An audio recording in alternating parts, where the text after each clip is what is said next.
Pennsylvania, Chester Bennington, and the Freeway are all on this day. Welcome back to On This Day. Today's date is July 20th, 2022. It is the 201st day of the year. We got 164 days left. It is the 29th Wednesday in the 30th week and the 30th day of summer. You got 64 days left until fall and football season.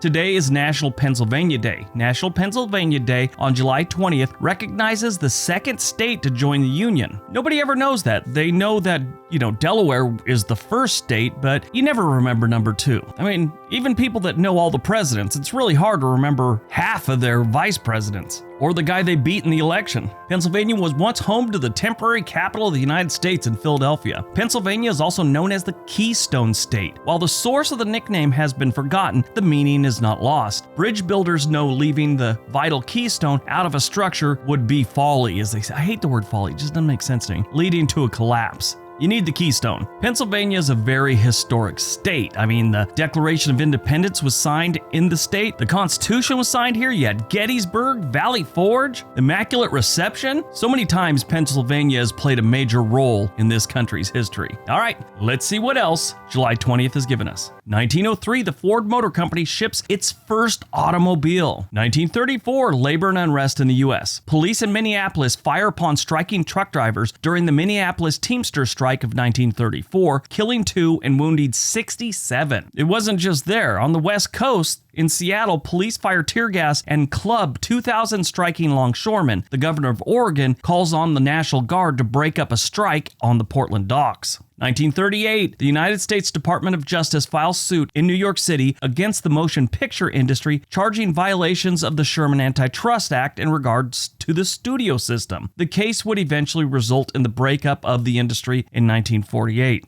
1940, California opens the first freeway, the Arroyo Seco Parkway. 1960, the Polaris missile is successfully launched from a submarine, the USS George Washington, for the first time. 1977, the CIA releases documents under the Freedom of Information Act revealing that it had engaged in mind control experiments. They always seem to be doing the weirdest crap. I guess that's part of their job description. Are you willing to do some weird crap for your country? Sign me up. 1997, the fully restored USS Constitution, or Old Ironside, celebrates its 200th birthday by setting sail for the first time in 116 years. 2015, the United States and Cuba resume full diplomatic relations after 5 decades. 2017, O.J. Simpson is granted parole to be released from prison after serving 9 of his 33-year sentence after being convicted of armed robbery in Las Vegas.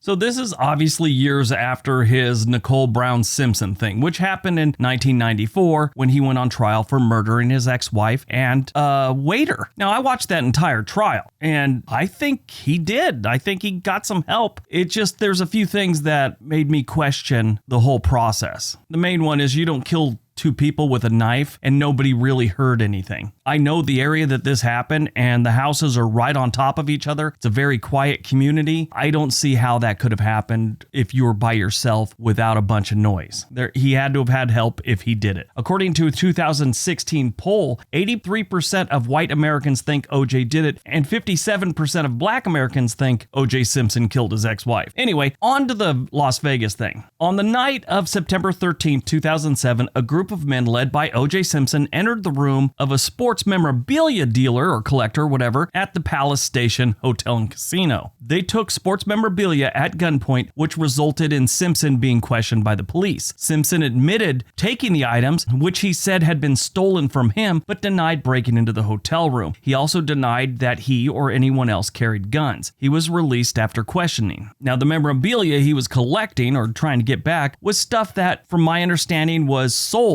by the courts to pay off his debt that he lost in the civil case for the death of Ron Goldman and Nicole Brown Simpson. Anyway, 2 days after the robbery and being questioned, Simpson was arrested, initially held without bail. Simpson was charged with multiple felonies, including criminal conspiracy, kidnapping, assault, robbery, and use of a deadly weapon. Well, his co-conspirators plea bargained and kind of turned on O.J. Simpson. They confirmed, yes, there were guns involved. Simpson refused to take a plea deal on November 8, 2007, had a preliminary hearing, and that didn't go his way. He was held for trial on all 12 counts. Simpson pleaded not guilty on November 29th, and this led to them scheduling a trial for April 7th, 2008, but later on they pushed back to September 8th, 2008. In January of 2008, the police showed up at his house and took him into custody because he tried to contact one of his co-defendants, which was a serious no-no in the eyes of the Nevada courts. Of course, he had to post bail again, and back to Florida he went. And on December 5th, 2008, Simpson was sentenced to a total of 33 years in prison with the possibility of parole after 9 years. He actually could have faced life in prison, but they just gave him 33 years. But at his age, that was pretty much a life sentence if he would have had to do the full ride. He didn't. On December 14th, 2021, Simpson was released from parole early for good behavior, the release from previous convictions, and he was officially a free man. By most people's accounts, this is unfair. 2021, American businessman, owner or creator of Amazon, Jeff Bezos, flies into space on board his own spaceship. I saw an interview with that guy where he was talking about the space program and stuff like that, and they were asking him,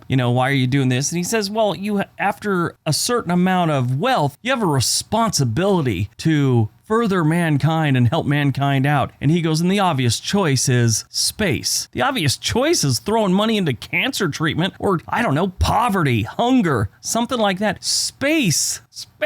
Don't get that one at all. Movies released on July 20th, 1984. The Never-Ending Story. Such a beautiful movie. This is great. Just takes me back to my youth. Really good movie. A young boy becomes part of a fantasy world via a magical book. The movie is based on the novel of the same name. The film was the first installment in the series. Wolfgang Petersen wrote and directed the film. Now, here's something strange. Until I just read that sentence, I did not know there were other films in that series. What were they? Let's take a look. Oh, okay, so I remember these. I thought maybe there was something else, but no, there was The Never-Ending Story 2 in 1990. Very original, as far as the title goes. Never-Ending Story 3, again. The amazing title of Never-Ending Story 3. Shouldn't it be like Never-Ending Story, Returned of the Innocents, or something like that? Not just 3 and 2. Come on. Anyway, it was a great movie. Born on July 20th, 1938, Natalie Wood, actors who played Maria in The West Side Story in 1961 and won a Golden Globe for her role in the 1979 remake From Here to Eternity. As a teenager, she was nominated for an Academy Award for Best Supporting Actress for her role in Rebel Without a Cause. There you go. I learned something new today. I didn't know she was in that. And I know a lot about Hollywood movies and who played what. That's really strange. I didn't know that. She made her film debut at the age of 4 in a 15-second scene in the film Happy Land. She was married to Robert Wagner from 1957 until 1962, then again from 1972 to 1981. She was also briefly married to producer Richard Gerson from 1969 to 1972. She had daughters named Natasha and Courtney. And of course, she drowned off Catalina Island, actually in the harbor there.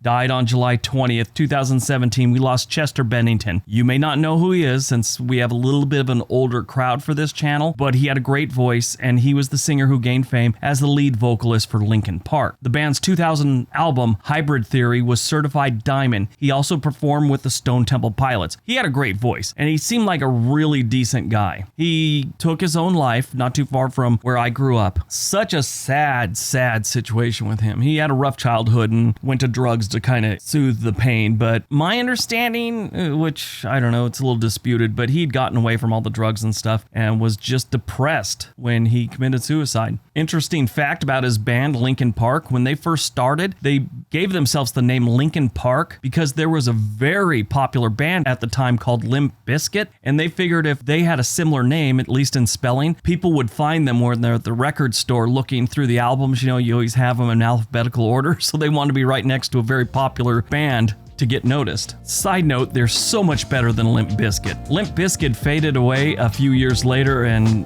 Linkin Park was just amazing for years. All right, that's today's video. Hope you guys enjoyed it. Hope you got some information out of it. Now go out, have a productive day, and be nice to each other.